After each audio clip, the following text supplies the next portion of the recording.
हमारे एक दर्शक हैं प्रेम। अविनाश, आईडीएफसी के बारे में इनको जानना है। क्या रणनीति इनकी है, क्या नज़रिया है, क्या मंशा है, वो हम नहीं जानते हैं। बट अगर पोजिशनल कॉल आईडीएफसी में इनको बनानी हो तो आप क्या सलाह देंगे? कविता, मुझे लग रहा है कि देखिए आईडीएफसी का मर्जर आईडीएफसी बैंक में होने वाला है। आई थिंक ये merger I think on expected lines है। तो मैं इनको यही कहूंगा कि इनको अभी आईडीएफसी फर्स्ट बैंक के शेयर्स मिलेंगे। तो कहीं ना कहीं अगर नजरिया इनका 6 से 12 महीने का है तो यहाँ पे निवेशित रहिए। अगर इन्होंने थोड़ी सी ऊपरी लेवल पे भी स्टॉक खरीदा है तो उनको कोई डरने की बात नहीं है।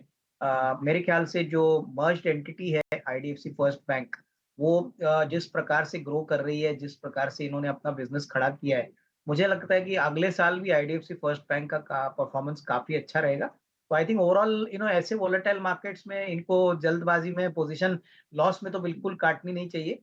यहाँ पे थोड़ा-सा समय और टाइम दे दीजिए। मेरे ख्याल से ऑब्वियसली जो आईडीएफसी फर्स्ट बैंक के शेयर्स मिलेंगे और जो growth prospects IDFC first bank के आने वाले 12 से 15 महीने में आने वाले, इसके हिसाब से तो इनको पोजीशन होल्ड करना चाहिए। अच्छा मुनाफा बनेगा, बट प्रोवाइडेड ये थोड़ा-सा यहाँ पे टाइम इन्वेस्ट करे और थोड़ा-सा सब्र रखे। हमारे दर्शक के साथ उत्तराखंड से श्रावंती मेरे साथ फोन लाइन पर है। नमस्कार श्रावंती, गुड मॉर्निंग, पूछिए। Good morning ma'am. जी सभी मेंबर्स को गुड मॉर्निंग मैम। जी, बताइए।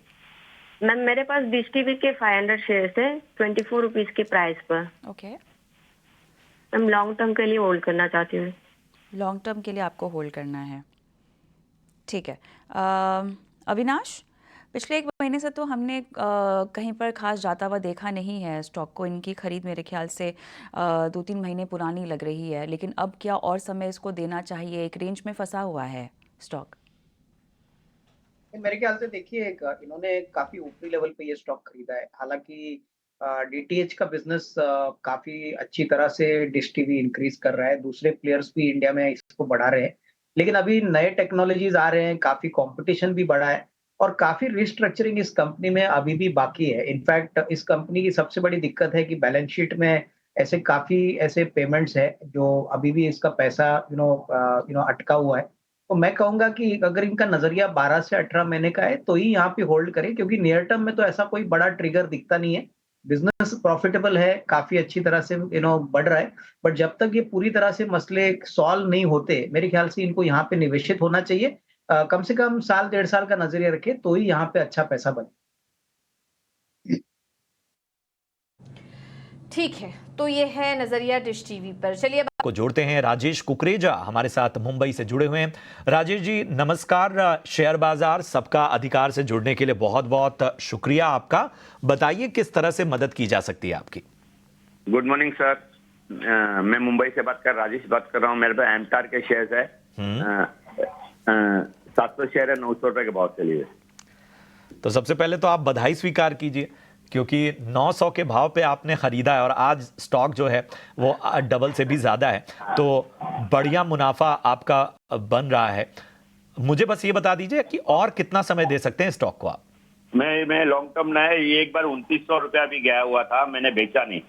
अच्छा, ठीक है ठीक है ठीक है। चलिए, तो क्या करना चाहिए इसको? चलिए अविनाश सर, ज़रा बेहतर तरीके से इन्हें गाइड कीजिए। लॉन्ग टर्म निवेशक हैं, इन्होंने बहुत अच्छे लेवल पे एमटार में एंट्री की। 900 रुपए के स्तर पे इन्होंने ख़रीदारी की। एक वक्त पे 2900 तक भी ये स्टॉक गया, लेकिन इन्होंने पेशेंस रखा। आज भी मुनाफे में है, लेकिन जाहिर सी बात है जब स्टॉक एक बार 2900 का लेवल टच कर चुका है तो मन में ये सवाल आता है कि क्या उसके आसपास या थोड़ा और बेहतर लेवल यहाँ से नज़र आ सकते हैं क्या? नहीं, बिल्कुल। देखिए प्रशांत, इन्होंने बहुत अच्छे लेवल पे एमटार खरीदा है और एमटार उन कंपनीज में से है जो न्यूक्लियर पावर, बेसिकली डिफेंस जैसे सेगमेंट्स को केटर करता है। कंपनी की ऑर्डर बुक भी बहुत अच्छी है। मेरे ख्याल से अगले 1.5-2 साल की रेवेन्यू विजिबिलिटी इस कारण कंपनी की बहुत बढ़िया है। मैं इनको यही कहूंगा कि 900 रुपए में इन्होंने स्टॉक खरीदा है, 1800 रुपए का अभी भाव है, तो कम से कम 25% अपना कैपिटल रिकवर कर लीजिए, क्योंकि ऑलरेडी ये डबल पैसे के ऊपर बैठे हैं। और बैलेंस क्वांटिटी कम से कम 1.5 साल के नजरिए से पकड़ लीजिए, तो 2900 का क्या, उससे भी कहीं ज्यादा इनको प्राइस मिलेगा। बट कैपिटल प्रोटेक्शन ऑलवेज अपने ट्रेड में करिए, क्योंकि देखिए बाजार वोलेटाइल है और ये सूझबूझ के इन्वेस्टर जो अपना कैपिटल निकालते हैं, उनको आगे कोई टेंशन होती नहीं है क्योंकि उनका सारा जो रेलेवेंट जो बैलेंस क्वांटिटी ऑफ शेयर्स होते हैं वो तो वैसे भी फ्री ऑफ कॉस्ट बन जाते हैं। तो मैं इनको यही कहूंगा कि थोड़ा सा मुनाफा बुक कर लीजिए एटलीस्ट 25% और बैलेंस क्वांटिटी अगले 1.5 साल के लिए होल्ड करिए, अच्छा मुनाफा बने। चलिए, अगला सवाल हमारे दर्शक फोन लाइन पर हैं गौतम शाह कोलकाता से। गौतम नमस्कार, नमस्कार। बताइए आपने किस स्टॉक में खरीदारी कर रखी है? हमने India bull housing finance India bulls housing finance, okay. 228 rupees में खरीदे। आई एम ओहो। Holding this stock 16/12/2021। जी हाँ, आपका प्राइस थोड़ा बाइंग प्राइस ऊपर है और लगातार हम देख रहे हैं कि एक हाँ, रेंज और में फंसा हुआ है। 220 का शेयर है। हाँ हाँ, नंबर ऑफ शेयर 220 है। राइट, तो मतलब बाइंग इतना प्राइस है इज 2 कि- to 8, राइट? हाँ, द प्राइस इज 228 जी, and the number of share is 220। तो अब गौतम ये बताइए Okay. आप और कितना रुकना चाहते हैं, क्योंकि आपने काफी समय तो दे ही मतलब- दिया है। हाँ हाँ, मतलब मेरा लॉन्ग टर्म व्यू है इसका। ठीक है, मैं इसमें ये जानना चाहता हूँ कि आप नेक्स्ट 3-4 इयर्स में कुछ आप ओह। देख सकते हैं, इसका प्राइस क्या हो सकता है? चलिए अविनाश 3-4 साल का समय यहाँ देना चाहिए। 2 to 8 की इनकी बाइंग प्राइस है। फिलहाल इनकी बाइंग प्राइस तो बहुत नीचे चल रहा है स्टॉक, लेकिन ये लंबा रुक चुके हैं ऑलरेडी। क्या आप इनको इतना लंबा रुकने की सलाह देंगे अविनाश, या किसी और जगह ये इतना ही लंबा नजरिया है तो बेहतर इनके पास विकल्प है इस क्षेत्र में?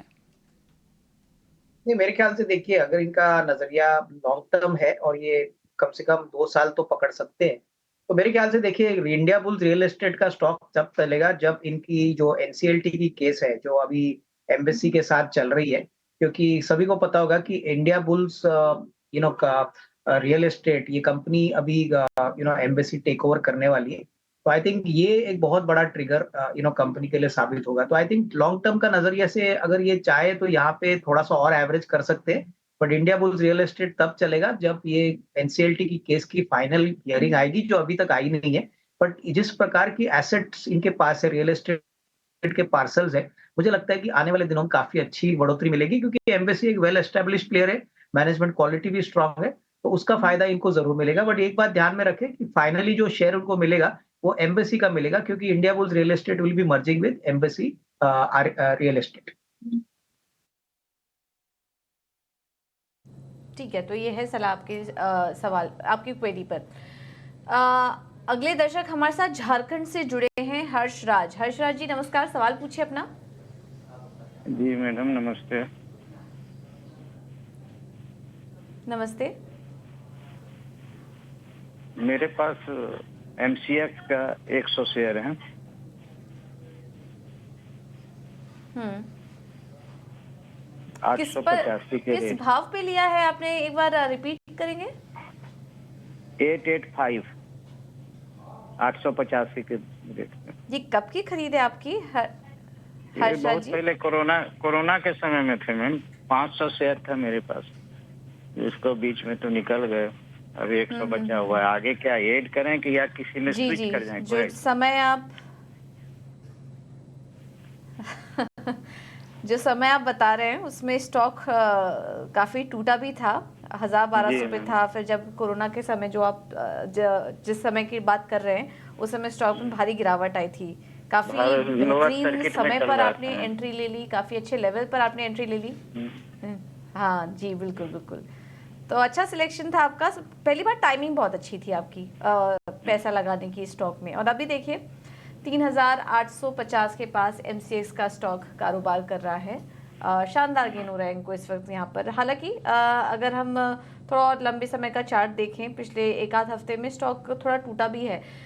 लेकिन अविनाश जी क्या सलाह देंगे? काफ़ी लंबे समय से कोरोना के समय इन्होंने एंट्री ली थी स्टॉक में, और अभी लगभग 3 लाख रुपए का फ़ायदा इनको, माफ़ कीजिएगा, हाँ 3 लाख रुपए का फ़ायदा इनको इस स्टॉक में हो रहा है। तो क्या सलाह देंगे? एमसीएक्स में अभी भी बने रहना चाहिए नहीं, या फिर थोड़ा प्रॉफिट बुक कर ले? देखिए एक प्रॉफिट तो इन्होंने ऑलरेडी इनके क्वेश्चन में कहा है कि इनके पास 500 शेयर थे, इन्होंने ऑलरेडी बेचे हैं। तो ये मेरे ख्याल से 100 शेयर जो है वो मेरा अनुमान है कि ये बिल्कुल फ्री ऑफ कॉस्ट है, क्योंकि उन्होंने उनका कॉस्ट तो ऑलरेडी रिकवर किया होगा। अगर एमसीएक्स की लॉन्ग टर्म की बात करें तो देखिए ये एक इंडिया का सबसे बड़ा कमोडिटी एक्सचेंज प्लेयर है, प्लेटफॉर्म बिजनेस है। तो इसमें कोई डाउट नहीं कि आने वाले सालों में और भी बढ़त पॉसिबल लग रही है। तो यहाँ पे निवेशित रहिए। हालांकि यहाँ पे ऑलमोस्ट 4 गुना के ऊपर इनका प्रॉफिट हो चुका है। बट मेरे ख्याल से जिस प्राइस पे इन्होंने एंट्री की है, इनकी मार्जिन ऑफ सेफ्टी बहुत बढ़िया है। तो यहाँ पे होल्ड करिए, अगले 1.5-2 साल में और भी अच्छा रिस्क रिवॉर्ड मिलने की पॉसिबिलिटी रहेगी।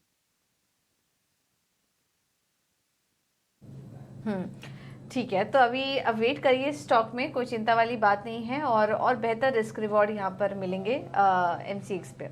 चलिए अब आगे कंपनी, हालांकि ये नियम सभी एनबीएफसीज पर लागू है, लेकिन इसका जो असर है ये गोल्ड फाइनेंस कंपनियों पर ज़्यादा पड़ेगा। उनको कैश डिसबर्समेंट लिमिट का पालन यहाँ पर करने को कहा गया है, तो एलटीवी वैल्यू में कुछ फर्क आ सकता है, एक झटका लग सकता है।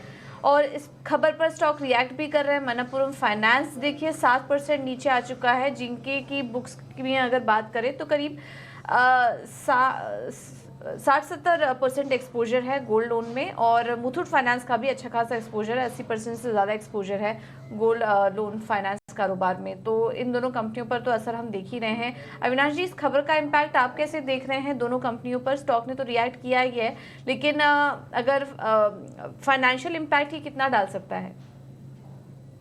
नहीं, मेरे ख्याल से देखिए क्या है कि दोनों Muthoot as well as Manappuram को नियर टर्म में तो काफी थोड़ा सा चैलेंजिंग सिनेरियो फेस करना पड़ेगा।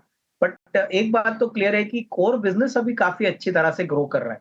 तो हो सकता है कि अगले क्वार्टर के नंबर्स में थोड़ी बहुत कठिनाइयां दोनों मुथूट एंड मनप्पुरम को फेस करनी पड़ी, लेकिन उसके बाद एक बार चीजें नॉर्मल होती है तो वापस I think it will be back to business. तो ये जो 7-8% का फॉल हम मनप्पुरम में देख रहे हैं, मुथूट का भी शेयर थोड़ा सा नरम है। मुझे लगता है कि देखिए जो लॉन्ग टर्म इन्वेस्टर है उनको कोई चिंता की बात नहीं है, लेकिन जो शॉर्ट टर्म ट्रेडर्स है उनको तो यहाँ से निकल जाना चाहिए, क्योंकि हो सकता है आने वाले दिनों में जब मैनेजमेंट की कमेंट्री आएगी, क्लेरिफिकेशन आएगा, तभी शायद थोड़ा और बिकवाली का प्रेशर शॉर्ट टर्म में देखने को मिले। तो लॉन्ग टर्म जिनके पास है वो होल्ड करें, short term traders choose exit.